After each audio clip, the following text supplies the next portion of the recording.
Hi, I'm Professor Horace Anderson, here with Professor Leslie Garfield. And what are we doing here today, Professor We're Garfield? chatting about Statute of Frauds. Chatting about Statute of Frauds. Doesn't everyone? So we're going to use this session as a way to give you the Statute of Frauds material that will be useful to you not just on your final exam, but also on the bar exam. So I'm going to start with some questions for Professor Garfield. And the first one is, why is this called the Statute of Frauds, right? Fraud sounds like a criminal law concept. Statute doesn't sound like common law concept. Right. We're here in common law contracts. How does the Statute of Frauds become a part of a common law contracts course? Well, it dates back to the 1600s. So in the 1600s, courts were concerned about people lying, hence fraud, about the existence of a contract. You were going to sell me a cow, I was going to buy your cow, we agreed orally, paper wasn't even that available at the time. And then all of a sudden, I give you the money for the cow and you say, I forgot. Who's right? The court was stuck deciding with a kind of he said, she said type of situation. So what happened was the king enacted what was called the Statute of Frauds. And the Statute of Frauds was designed to prevent parties from lying and to help courts from enforcing contracts, actually to help courts from proving the existence of a contract, I should say. That's a better way to say it. Help courts from proving the existence of a contract. So what the Statute of Frauds basically said was that if you want to say that a contract existed in certain areas, you have to provide the document. Okay. And by providing the document, you were prevented from lying, being fraudulent. Okay. So you said for certain types of contracts. So this is not a general rule about contracts. We know that because we know we've seen enforceable oral contracts in some of our early cases this semester. Right. So there are certain categories of contracts that fall within the Statute of Frauds, as we say. Right. So what are those categories?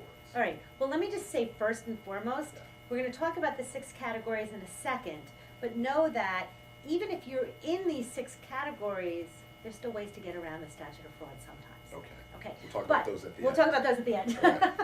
But in the interest of full disclosure. All right. So what are the 6 categories? Well, you must be wondering why it says my legs. Because my legs are the 6 categories that in which the Statute of Frauds applies. Okay. So M is marriage.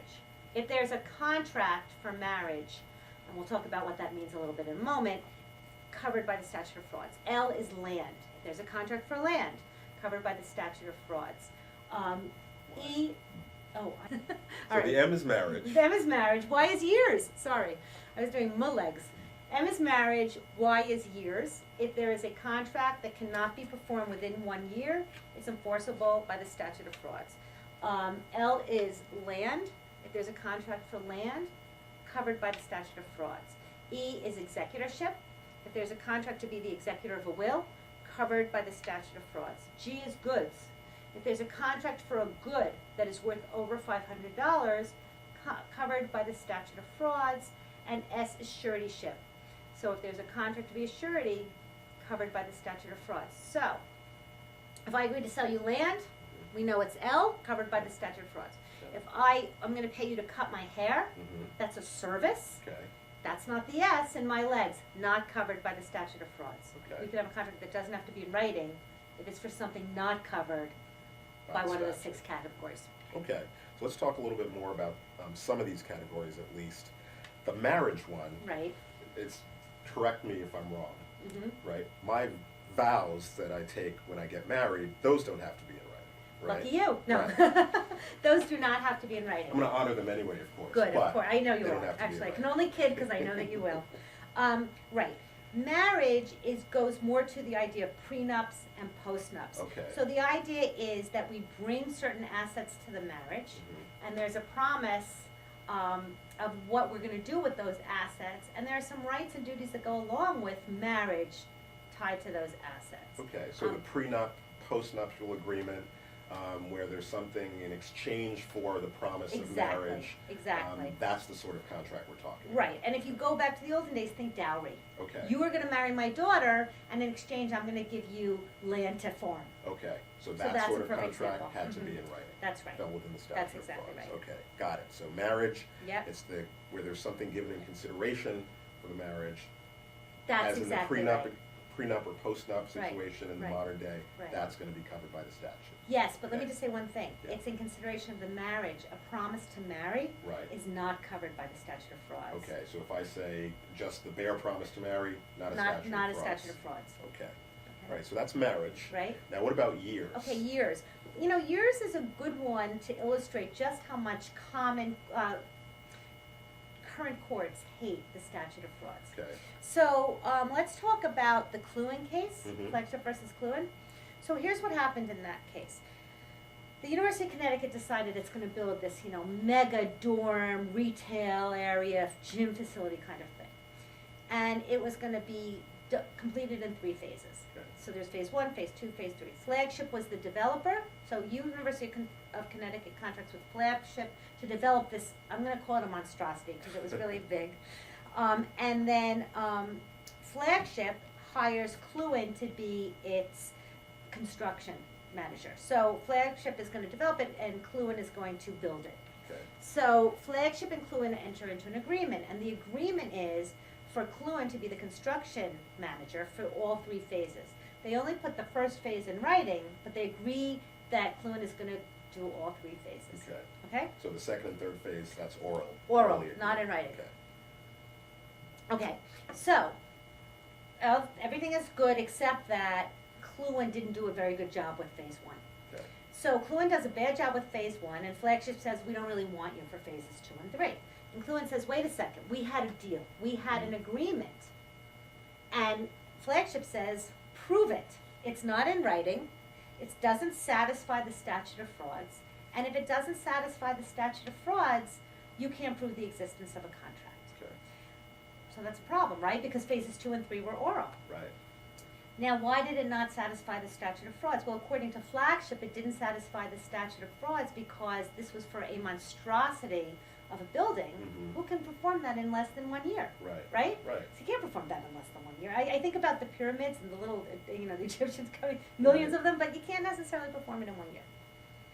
So the court looks at this issue, and the court says, look, you made an agreement, the 2 parties, for an agreement that had an indefinite duration.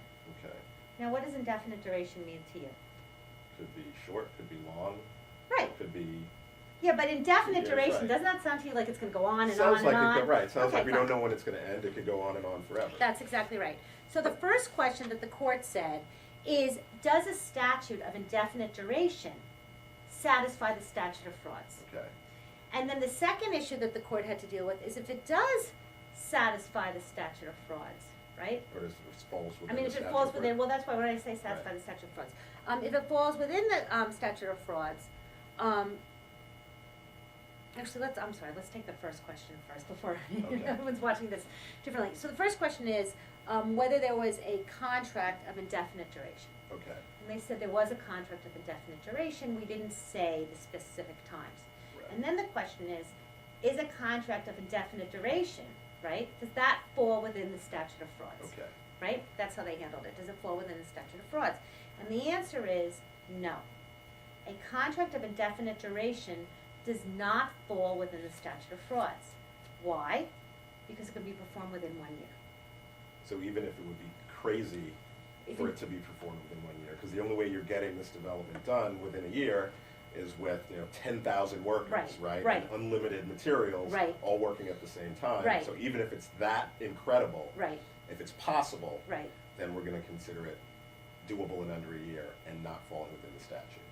And that's what the court said. Now that's crazy, right? So what does that tell us? The courts hate the statute of Courts frauds. don't like They'll the do whatever they statute of can to frauds. get around it. That's exactly right. So the takeaway from the Cluin case, right, is if a statute is for an indefinite amount of years, then, if the contract is for an indefinite amount of years, it's not covered by the statute of frauds, meaning that if we enter into a contract and don't specify the amount of time, Mhm.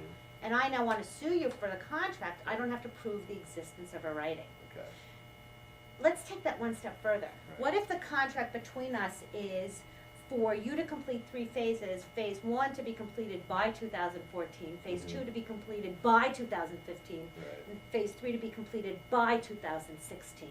okay. Couldn't you say that by language means indefinite, you can complete it Yeah, earlier? you could complete it earlier, right, again, even no matter how incredible credible it would be for you to complete it earlier, the by language seems to allow for it to be completed earlier, so it seems like that would be like the Cluin case. That's right. Now let me change the contract on you.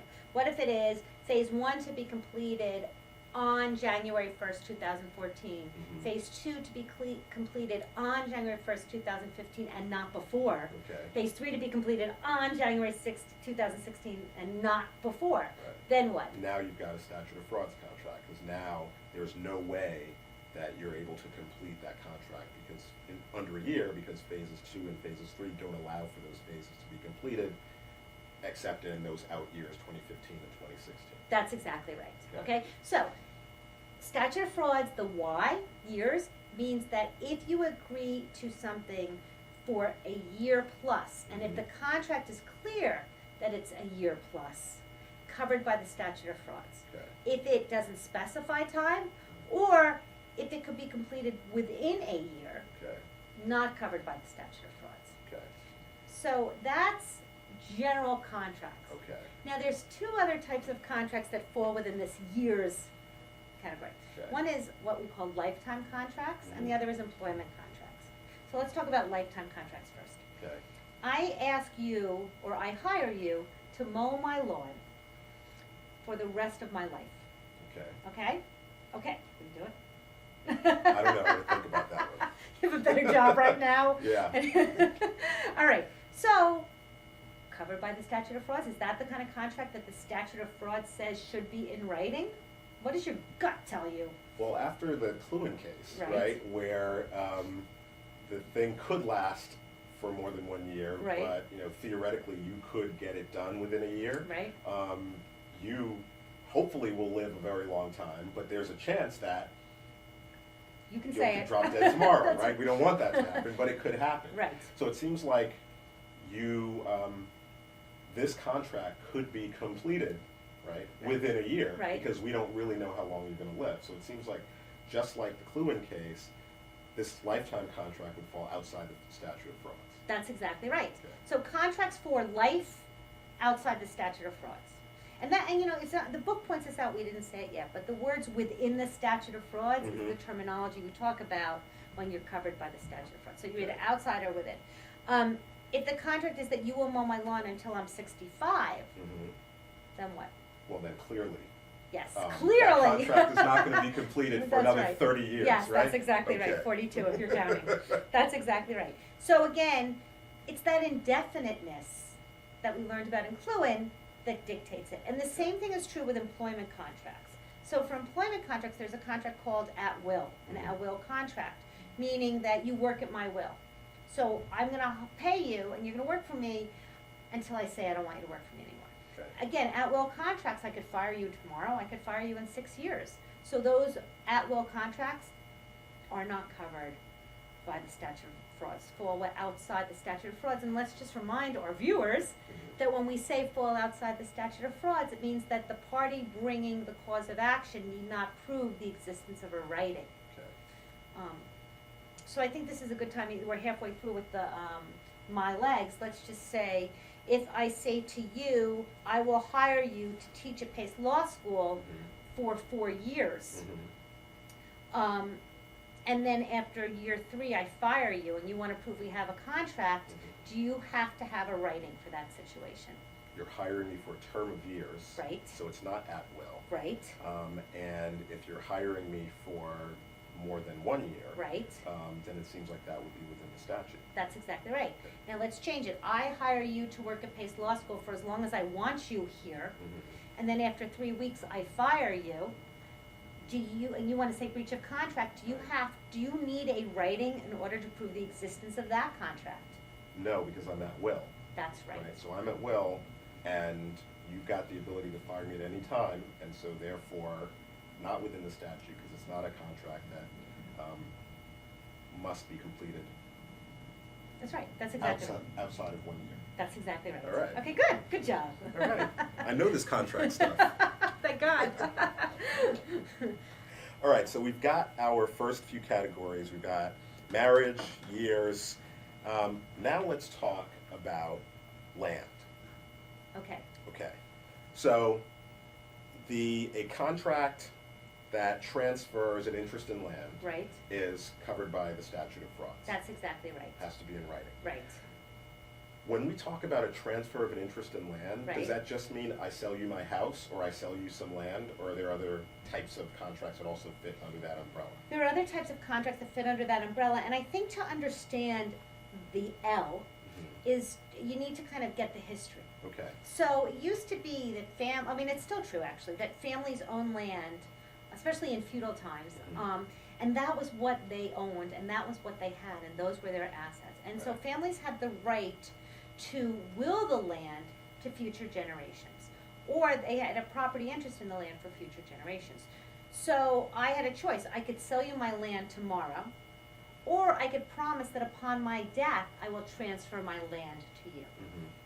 And either one worked or required the statute of frauds. Okay. The idea was land was A, so valuable, and B, so important to the commerce and to society that we wanted to make sure no one lied about a contract for land. Okay. And so it covers not just current land transfers, but future land transfers as well. Okay.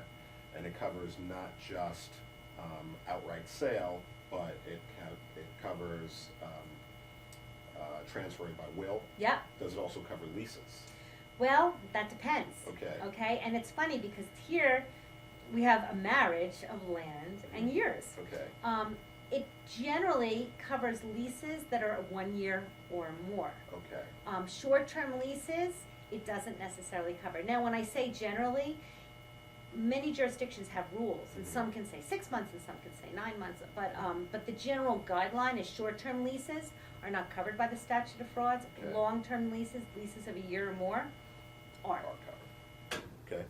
That's pretty simple, pretty Yeah, straightforward. yeah. All right, so that's land. Right, Next category, the E, right. executorship. That's now, right. we've seen executors this We semester. did. Yeah. Hamer versus Sidway. That's right. Every time somebody A few makes of a them. promise and then dies, Right, someone has that to. executor right. has to be the one to refuse to pay on the promise. That's So- right, and you know what? If you're gonna agree to be the executor, you better be able to prove it Right. if someone's suing you, or you should have some rights. You should have some rights if someone's suing you, or you gotta be able to prove it if you wanna step up. Because, by the way, executors get paid by the estate for doing the work. That's right. So, all that the E means is if you agree to be an executor, that agreement has to be in writing. Okay. So that if you execute a will, and you want your business partner, once you die, to distribute your assets, the agreement between you and your business partner, who's gonna execute your wishes, executor, Right. has to be in writing. Okay. Simple enough. Simple enough. All right, We're next- on, we're moving on. Next one's going to get even better with the next one, because now we're going to talk about the most important type of contract That's right. in contracts. That's right. The contract for sale of goods. That's right, All right, that's so right. talk to us about goods and the statute of frauds. Okay, so I love goods, that's a sales topic. So a good is anything that's movable or transferable. Mhm. It can be this pen, it can be a NASA, space shuttle, Okay. anything that you can move. And what all 50 jurisdictions have done is they have legislated the laws that govern contracts for goods. Mhm. So whereas generally contract law for services for land are common law, and that's why all we talk about in contracts for the most part are cases, Right. contracts for goods are legislated. Okay. But the UCC legislates the common law concepts. And so interestingly, the very first rule under the UCC Chapter 2, which governs the law of goods, is the Statute of Frauds, 2201. Okay. And what 2201 says is basically the same as all of these other principles, which is if you sell a good for $500 or more, the Statute of Frauds requires proof of the existence of the contract in writing. Okay. And that's so basically when you think goods, like when you think years, it's gotta be more than 1 year. When you think goods, it's gotta be something sold for more than $500. Okay. You sell something for more than $500, covered by the Statute of Frauds. Okay. Good. Good. Very good. Last category is the suretyship. That's right. What is a surety? What is a surety? So remember the case where the woman promised to pay her husband's debt Right. if he defaulted to, I think it was her father? Mhm. She was a surety. A surety is someone who says, in the event that the person I'm the surety for defaults, I'll cover the debt. So, you owe Pace Law School $10,000. Mhm. I say that in the event you don't pay, I'll be the second tier of responsibility. I'm not assuming the debt for you. Right. I'm kind of being the second line of defense. Okay, so and to that's speak. very important to point out, is that if you assume the debt, assume somebody's mortgage responsibility, assume some other type of debt, you're becoming the debtor. That's right. That's not what we're talking Not about. what we're talking about. about where the original debtor is still in place, and you, as a third party, are agreeing to make good on their debt if they can. That's right. Okay. So here would be the hypothetical. The hypothetical would be, Professor Anderson wants to buy a beach home. Mm-hmm. Professor Henderson makes a healthy salary, but not enough Not for enough a beach home. Your tuition paying students, not enough, I promise. So the bank that you're gonna get a mortgage from says, we need somebody to guarantee the debt in the event that you don't pay. So you say, Mom, Dad, I really want this beach home. Well, you tell the bank that they can rest easy. If I don't pay, they can go after you to pay. And so your parents say, yes, we will. And all that means for your parents is, in the event you default, they have to pay. Okay. And that's a surety. And that's gotta be in And writing. that's gotta be in writing. So what has to be in writing? The contract between you and your parents. Right. Okay, so, marriage, years, land, executorship, goods, suretyship, those are our categories. So now we know which contracts fall within the statute of frauds. Right. Now, how do they satisfy the statute of frauds once Okay. they're there? Okay, so here is your inquiry. Your first inquiry when you see a contract, and the defendant says, we don't have a contract because it was oral. Right. Then you say, does it fall within one of these? And if it does fall in one of these, then you have to see, does it satisfy the statute of frauds? How do you satisfy the statute of frauds? You need a writing, and it has to be signed by the party against whom enforcement is being sought. Okay, so in a lot of these cases, that's the defendant, That's right? the So it doesn't yeah. have to be signed by both parties. No. But it's gotta be signed by the person you're trying to enforce against now. That's right. So here is a new hypothetical, which is that I am going to sell you 1,000 apples, and you are going to buy 1,000 apples. You're Stop and Shop. I'm Farmer Joe, and I'm going to sell you 1,000 apples. Okay. I ship you the 1,000 apples, right? And you don't pay me. And our agreement was oral. Okay. Okay? This was a good, and I want to sue you. I go into court and I say, you know what? We had a contract, and Stop and Shop breached the contract. And the court says, this is a good, it's worth over $500, show me the existence of a writing in order for this to be an enforceable contract. So the first thing I have to show you is the existence of a writing, and it's got to be signed by the party against whom enforcement is being sought. So that would be me, Stop That would and be Shop. you, Stop and Shop. Now, if we change it, right, and we have an oral agreement, and I go to sue you, right, and what happened was, let me change the hypo a little bit. Okay. This is the new hypo. The new hypo is, I send you a writing that says, I would like to buy 1,000 apples, signed Leslie Garfield. Okay. You accept by performance, okay? Ship me the So, apples. which is allowed, you ship me the apples. Now, all of a sudden, you don't pay me for the apples, Okay. okay? Or you don't pay me. I'm sorry, I don't pay you for the Right. apples. All of a sudden, you have the apples and I don't pay you, okay? You want payment. Now, you want payment, lucky you. Why? Because I signed something, Right. right? Let's change it. Let's say that I sent you the purchase order, Okay. right? And you don't ship me the apples, Okay. okay? And, I don't know, for some reason you want to sue me. Oh, no, you sued me already. Let's say for some No, reason you're I want to sue suing me. you. Right, because I'm not delivering. I'm plumb out of luck. Right. Because I haven't You signed didn't anything. sign anything. Right.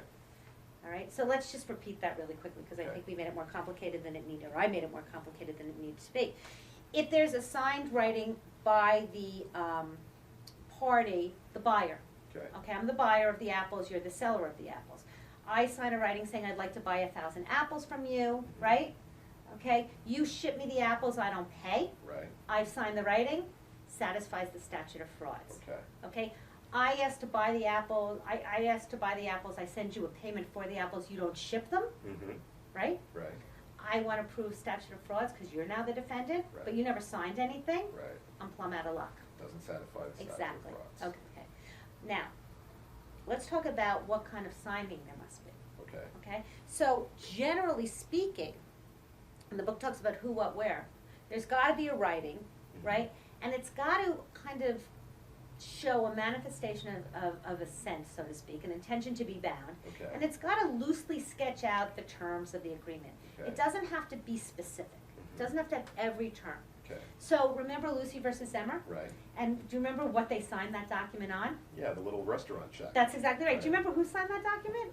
It was Uh, Zemmer who signed the that's document, right, right? right. Okay, so again, if Lucy was So suing Lucky Lucy. Zemmer, contract for transfer of land. Right, Right. right, L. So it falls within the statute. Right. It's Lucy v. Zamer. Zamer's being sued. Both Zamers signed. Right, Right. right, And it doesn't have to be a really extensive contract. That's right. There's enough in that contract to identify the parties and identify the subject matter to let you know that they intended to be bound, and so it satisfies the statute of frauds. that's exactly right. What if Zemmer wanted to sign Lucy and we only had that document? Lucy hasn't signed anything, if I remember correctly. Right. Could not enforce Lucky against Lucy. Lucy. Right. That's exactly right. So that's how it works. So here's your inquiry. Step one, does this contract satisfy the statute of fraud? I mean, does this contract fall within the statute of frauds? So that's Right. step one. Does the contract fall within the statute of frauds? We answer that by going through the categories. Okay. If it falls within the statute of frauds, then step two is, does it satisfy the statute of frauds? Okay. It satisfies the statute of frauds if, number one, the plaintiff can show a signed writing. Mhm. Signed meaning, it doesn't have to be a formal signature, but some kind of signing that shows who the party was. Right. It has to describe loosely the terms of the contract, and it has to show this kind of intent to be bound. Okay. Okay, so has to be signed by the defendant. That's the first part. And then, if that's true, it's signed by that party against whom enforcement has been sought. Mhm. Then that defendant is prevented from claiming there was never a contract. Okay. And that's where you get the frauds part. Okay. Now, I've got a twist for you. Okay? What if my contract fails to satisfy the statute of frauds? Am I out of luck? Okay, lucky you know. So let's talk about another example. Let's go back to the apples. All right, I like apples. You like apples? Yeah. Good. Okay. So you own an apple farm. Mhm. I want to buy your apple farm. Okay. I want to buy your apple farm because I want to keep producing the apples that you've grown. Mhm. But, there's climate change, and I'm worried about a whole bunch of stuff. So we make an agreement in December that you're going to transfer the property to me in April. Okay. And in the meantime, I'm going to be able to make sure that the soil's suitable. Mhm. I'm going to make sure that the irrigation is suitable, and if not, I will, I'm going to maybe fix up the irrigation. So in those 4 months, I check the soil, I hire engineers to make sure the land works the way I want it to work. Mhm. I make the preliminary groundwork for a better irrigation system. Okay. Okay, and our agreement was oral. Comes April, I say, okay, ready to buy. And you, being smart, say, I'm not going to sell you this anymore. It's worth more than what we bargained for. You fixed it up, Mhm. right? Okay. Now, I'm going to sue you in court for breach of contract. Mhm. I can only sue you for breach of contract if we have an enforceable contract. Right. Theoretically, right? Right. An enforceable contract in this instance requires what? Signed writing. A signed Statute of writing, frauds. because it's an L. Right. That's right. Okay? So, bummer for me, kind of. Right. But then we have what I call my class Plan B, Right. which is promissory We estoppel. call it in my class margarine. Oh, You margarine. can't get butter. Oh, It's a I like that substitute. better. I'm going to Right. change a substitute. That's a good one. I like that better.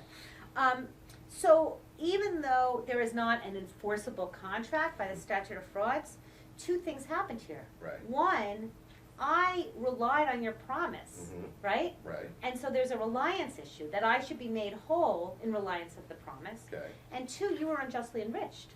Right, You because now benefit. I've got more valuable property because of Exactly. the new irrigation system, because of everything, all the work you've done and all the work you put in, I now have a more valuable apple farm. That's exactly right. So we've got, even with the statute of frauds, Mhm. as a limitation on which contracts we're gonna enforce, we still use promissory estoppel, and we still use restitution to correct unjust enrichment, to enforce some promises that we wouldn't enforce using the general rule. That's exactly right. So it's not enforceable as a contract. Mhm. So we both say a contract is consideration Right. plus offer plus acceptance, Right. right? And once you say consideration plus offer plus acceptance, we have a contract but the contract has to jump through a few more hoops. Right. And one of those hoops is statute of frauds. Mhm. And if you don't jump through that hoop, just like if you don't have offer or acceptance or consideration, if you don't have statute of frauds in one of these categories, Right. it fails to be an enforceable contract. Right.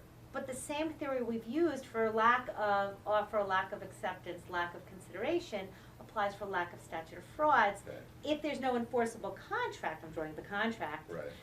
you can still go to these theories of promissory estoppel and all that. All right. Mhm. Good.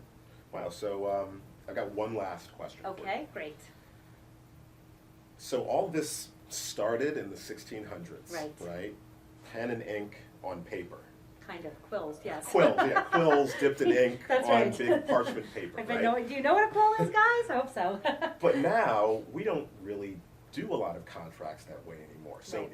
if you've got a contract that falls within the statute of frauds Right, in 2013, right. what is acceptable as a signed writing in the modern day as compared with the 1600s? All right, well, faxes, clearly, they're almost Okay. passé now, too. Right. But also electronic signatures, emails. Okay. So if we conduct business via email, Mhm. then as long as my, my offer, we'll say, is signed, you're gonna sue me, as long as it says on it either my letterhead or something that says my name on it, on the actual email itself, not Right. that it just came from my email account, Right. that's enough, Okay. all right? And that's, by the way, Congress passed a statute that made that the case. Okay.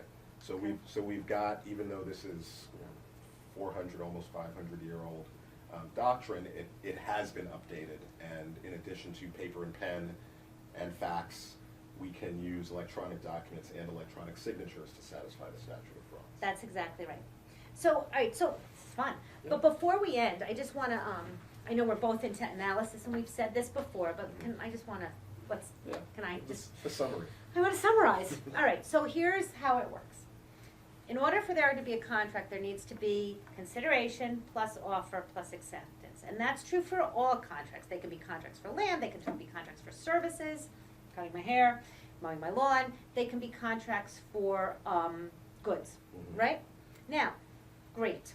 Then the next question is this the type of contract that has an additional requirement? And that additional requirement is that it is subject to the statute of frauds. So if it's a contract that falls into one of these 6 categories, in addition to consideration plus offer plus acceptance, in order to prove it's a contract, Mhm. we have to prove it satisfies the statute of frauds.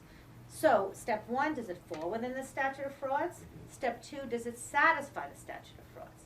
And it satisfies the statute of frauds if A, it's signed, Mhm. and B, the signature is by the party against whom enforcement is being sought, Okay. the defendant. If you have both of those, and it fell in those categories, you're golden. Okay. If it fell in those categories and it doesn't have both of those, Mhm. you go to margarine or Yeah. Plan B, and you look at theories of restitution, promissory estoppel, adjustment, just enrichment. Good. Good, great. Easy. So easy, in less Piece than of 2 cake. hours. Piece of cake in less than 2 hours. Right. So thank you very much. Thank you. For This was fun. helping us out, helping both our sections Yes, out yes. with statute of frauds. Yes, thank We'll you. see you next time. Great. Have a nice day.